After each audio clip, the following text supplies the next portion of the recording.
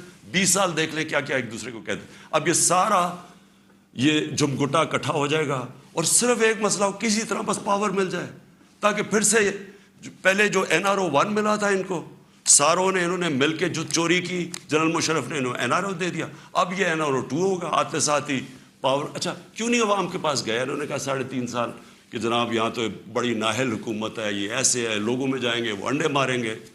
تو ہم تو کہہ رہے ہیں لوگوں میں آؤ, اور اب یہ پوری کو اب بھاگ رہے ہیں کیونکہ ان کا مقصد کوئی عوام کی پالیٹکس نہیں ہے. ان کا مقصد صرف یہ ہے کہ وہاں اسمبلی میں آئیں.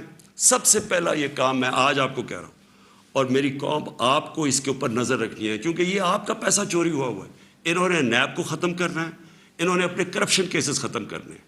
اس وقت حالات یہ ہیں کہ یہ جو سارے ضمانت کے اوپر ہیں, یہ ان کو کیا ڈر کس چیز کا ہے؟ ان کے سارے کیسز آنے لگے ہیں سامنے, تو وہ جلدی ہٹانا چاہتے تھے کہ کسی طرح یہ اپنے کیسز سے نکل جائے. تو قوم نے نظر, یہ کبھی انہوں نے نیوٹرل امپائر سے میچ نہیں کھیلا. ان کا سب سے بڑا خوف یہ ہے کہ وہ جو EVM مشین ہے جو ہندوستان میں بھی ہے, جو جوڈیشل کمیشن بنی تھی 2015 میں, اس کی فائنڈنگ صرف یہ تھی کہ جتنے بھی مسئلے آئے ہیں اگر آپ EVM مشین لے آئیں تو وہ سارے مسئلے حل ہو جاتے تھے. ہم نے تو اس لیے لے کے آئے ہیں. میں کرکٹ کی دنیا میں وہ ہوں 200 سالہ تاریخ میں جو کیپٹن نیوٹرل امپائر لے کے آیا تھا. میری یہی کوشش تھی کہ میں پاکستان میں وہ الیکشن کرواؤں جو صاف اور شفاف سب مان جائیں, کیونکہ ہر الیکشن ریورس کریں گے. یہ EVM مشینز اس لیے ختم کریں گے کیونکہ انہوں نے دھاندلی کرنی ہے, انہوں نے ساری زندگی دھاندلی کی ہے.